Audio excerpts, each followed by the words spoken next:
আহা, রাজীবের মহামায়া নয়, জীবিত ও মৃতের যোগমায়া। ও হ্যাঁ, মনে পড়েছে। ও একটা অদ্ভুত গল্প। জানো, ও গল্পটা লেখার কথা কেমন করে মনে হয়?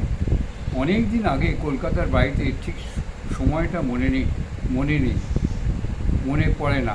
তবে ছোটো বউ তখন ছিলেন। একবার আত্মীয় স্বজন হঠাৎ এসে পড়ায় আমার বাইরের বাড়িতে শোবার ব্যবস্থা হয়। অনেক রাত্রি পর্যন্ত ভিতরে ছিলাম। একসময় যখন আমার নির্দিষ্ট শোবার জায়গায় বলে চলেছি, ভেতর বাড়ি পার হয়ে বারান্দায় এসে দাঁড়ালাম। ঘড়িতে ঢং ঢং করে 2টো বাজল। সমস্ত বাড়ি নিস্তব্ধ, ঘুমিয়ে পড়েছে চারিদিকে। আলো অন্ধকারে বড় বড় ছায়ায় মিলে এক গভীর রাত্রি। সত্যিকারের রাত বলা যায় তাকে। বারান্দায় একটু দাঁড়িয়ে রইলাম। মনে এলো একটা কল্পনা যেন এ আমি নই, যে আমি ছিলাম সে আমি নই, যেন আমার বর্তমান আমিতে আর আমার আমিতে একটা ভাগ হয়ে গেছে। সত্যি তাই মনে হয়। তাহলে কেমন হয়? মনে যদি হলো যদি পা টিপে ফিরে গিয়ে ছোটো বউকে হঠাৎ ঘুম ভাঙিয়ে বলি, দেখো, এ আমি নয়, তোমার স্বামী নয়, তাহলে তাহলে কি হয়? করবেন নাকি তাই? ও বাবা, তাহলে কি আর রক্ষে থাকতো? চেঁচিয়ে এক কাণ্ড করতো। যাও, তা করিনি, চলে গেলাম শুতে। কিন্তু সেই রাত্রে এই গল্পটা আমার মাথায় এলো, যেন কেউ দিশাহারা হয়ে ঘুরে বেড়াচ্ছে। সেও মনে করেছে, অন্য সকলেও মনে করছে যে সে নয়। কিন্তু একটা কথা যা বলেছ সে ঠিক। আমার মোটেই মনে নেই সে লেখাগুলো। যদি তোমাদের খারাপ না লাগে তাহলে সন্ধ্যেবেলা 2-1টা করে লাইন পড়া যাবে আবার। যেই তোমাদের অসহ্য হয়ে উঠবে, একটু ইঙ্গিত করলেই আমি থামবো। বেশি কিছু বলতে হবে না, সামান্য একটু ইঙ্গিত করলেই হবে। সত্যি রোজ পড়বেন? কি মজা হবে তাহলে। এই তো মাসি এসে অবধি বলছে একবার আপনার মুখে চিত্রাঙ্গদা শুনবে। কিন্তু আমি বলি নে, যদি আপনার কষ্ট হয়। নিজের বেলা পড়তে আবার কষ্ট কী? নিজের লেখা পড়তে আবার কষ্ট কী? তাছাড়া পড়তে ক্লেশ হবে লেখাটা, সেই কীরকম তোমার মনে হয়? চিত্রাঙ্গদা তো মন্দ নয়, হয়ে যাবে একদিন। সন্ধেবেলা রোজই বসবার ঘরে কিছুক্ষণ বসতেন। একটা আরাম চৌকি ছিল, তার পাশে বসা বাতিদান জ্বলত। উনি চেয়ারে বসে বসে আলোটা জ্বেলে দিতাম। হাসতেন, বলতেন, কি এইবার পড়তে হয় বুঝি? একেই বলে ইশারা। সেদিন প্রথমে পড়লেন সমাপ্তি। এই গল্পটা ওর খুব বেশি রকম মনে ছিল। বলতেন, দেখলুম কি না বোট থেকে মেয়েরা ঘাটে আসতো, কেউ বা ছেলে কোলে, কেউ বা এক এক মাজা বাসন নিয়ে, কেউ বা কলসি কাঁধে।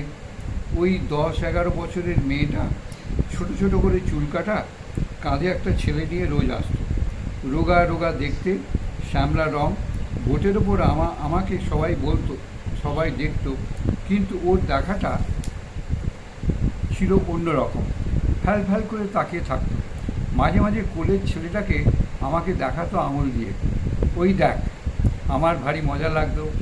এমন একটা স্বাভাবিক মূর্তি, চঞ্চলতা ছিল তার, যা ও বয়সের জড়সড় বাঙালির মেয়েদের চেয়ে বেশি দেখা যায় না। তারপরে একদিন দেখলাম বধূ বেশে শ্বশুরবাড়ি চলল। সেই মেয়ে, সেই ঘাটে নৌকো বাঁধা। কী তার কান্না! অন্য মেয়েদের বলাবলি কানে এলো, যা দুরন্ত মেয়ে, কী হবে এর শ্বশুরবাড়িতে। ভারী দুঃখ হলো তার শ্বশুরবাড়ি যাওয়া দেখে। চঞ্চলা হরিণীকে বন্দিনী করবে ওর কথা মনে করেই এই গল্পটা লিখেছিলাম। ওই বোটে বাংলাদেশের গ্রামে এমন একটা সজীব ছবি দেখেছি, যা অনেকে দেখেনি।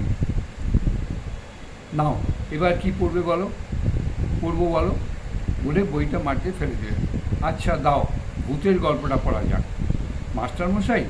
হ্যাঁ, ও গল্পটা সত্যিই ভূতের গল্প। সবাই মুখ চাওয়াচাই করে নড়ে বসলেন। সত্যি একটা ভূতের গল্প শুনতে পাওয়া তো কম কথা নয়। কিন্তু তোমাদের ভয় করবে না তো? একবার নেমন্তন্নকে ফিরছি, সঙ্গে লোকেন পারে। ওর গাড়ি দাঁড়িয়েছিল। আমি গরিব মানুষ, উঠলুম গিয়ে একটা ফিটন গাড়িতে। রাত্রি প্রায় দুপুর পার হয়ে গিয়েছে। গাড়িতে বসে বসে বেশ একটুখানি ঝিমুনি এসেছে। খানিকক্ষণ কাটবার পর হঠাৎ চোখ মেলে মনে হলো চিটপুটোর নয়, গাড়োয়ানকে যত জিজ্ঞাসা করি সে কথাটি কয় না। একটা আনক্যানি আনক্যানি ফিলিংস যাকে বলে, হঠাৎ মনে হলো যেন পাশে কে বসে আছে, যেন তার নিঃশ্বাস গায়ে লাগছে। পাশের শূন্য স্থানটা যেন শূন্য নয়, একটা অদৃশ্য উপস্থিতিতে ভরাট। তারপর হঠাৎ মনে হলো যে সে সামনে এসে বসলো, তার স্থির দুটো চোখ অন্ধকারের মধ্যে এক দৃষ্টি আমার দিকে নিবদ্ধ। সেই অস্তিত্ব অশরীর দৃষ্টি। গাড়োয়ানকেও কথা কল্পনা, গাড়িও রেড রোড ধরে ঘুরছে তো ঘুরছেই, বুঝতেই পারছো অবস্থাটা। তারপর কোন সময় বাড়ি পৌঁছেছি মনে নেই। সকালে খোঁজ নিয়ে জানলাম কিছুদিন আগে ওই গাড়িতে একজন লোক উঠেছিল। অনেকক্ষণ রেড রোডে ঘোরার পর গাড়োয়ান অধৈর্য হয়ে যখন নেমে এসে বললে, বাবু ভাড়া, তখন তাকে ভাড়া দেওয়ার লোক আর নেই। যখন শেষ হলো তখন ঘরশুদ্ধ সবাই কিছু আশ্চর্য, কিছু কৌতূহলী হয়ে সপ্রশ্ন দৃষ্টিতে চাইলেন। অর্থাৎ তার মতো মানুষের জীবনে এরকম অভিজ্ঞতার একটা গভীর অর্থ আছে তো। এমন গম্ভীরভাবে গল্পটা বলে গেলেন যে কারোর সন্দেহ মাত্র হলো না। আমার কিন্তু পূর্ব অভিজ্ঞতা ছিল। আমি বললাম, আমি জানি, অনেক দিন আগে শান্তিনিকেতনে আমার পরীক্ষা হয়ে গেছে, তখন উত্তরায়ণে কেউ ছিলেন না। রাত্রিরে খাবার ঘরে এই গল্পটা বেশ জমিয়ে বাড়িয়ে আপনি বলেছিলেন। তখন আমি সম্পূর্ণ বিশ্বাস করেছিলাম। দুঃখের বিষয়, একা আমাকে নিচের ঘরে থাকতে হয়েছিল সেদিন রাত্রে। সকালবেলা চায়ের টেবিলে আরও দু একজন ছিলেন। আমি যেই ভূতের গল্পের কথা তুলেছি, আপনি বললেন, তুমি বুঝি এটা সত্যি ভেবে রেখেছো এখনও? ও যে সত্যি গল্প, অর্থাৎ গল্পেই সত্যি।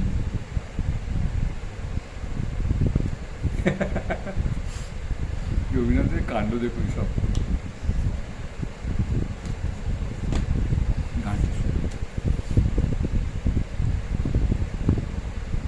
আমার মন তুমি না লবে হরে, আমি আছি বসে সেই আশা ধরে, তুমি লবে হরে।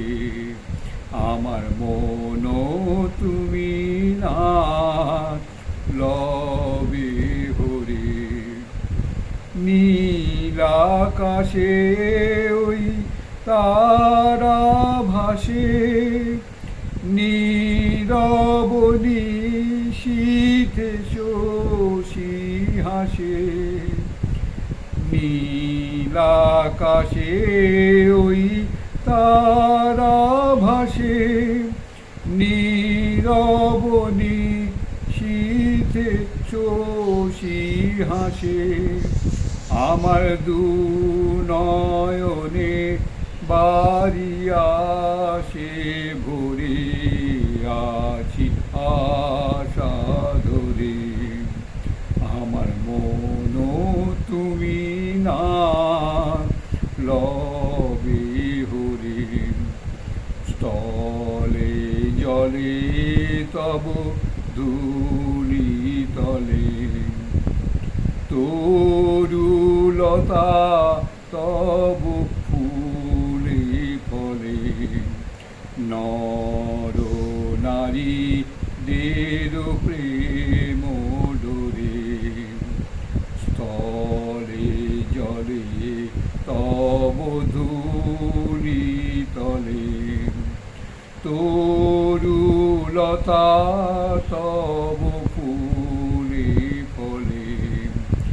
নর নারী দের প্রেম ডোরে। নানা দিকে দিকে নানা কালে, নানা দিকে দিকে নানা কালে। নানা সুরে সুরে নানা তালে। নানা মতে তুমি লবে মোরে আছি আশা ধরে। আমার মন তুমি না লবে হরে। আমি আমি আছি বসে সেই